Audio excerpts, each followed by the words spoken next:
آقا رضا گرم کن. ماشاءالله. برای ویدیو آماده. به سابسکرایبر یه سلام بده. سلام. آقا رضا شما کی هستین؟ من یه کسخل. من کسخلم. اومدیم کافی آقا رامی، سلطان لک بدون شیر. حجم کارو ببینید. دوسه.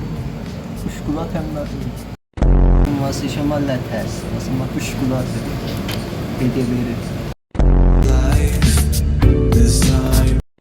میدونی یه شیلنگو مار ازدواج کنن چی میشه؟ پلش.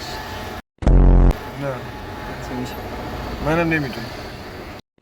رانندگی شیری آقا مهدی رو مشاهده می‌کنه. همه خوبه.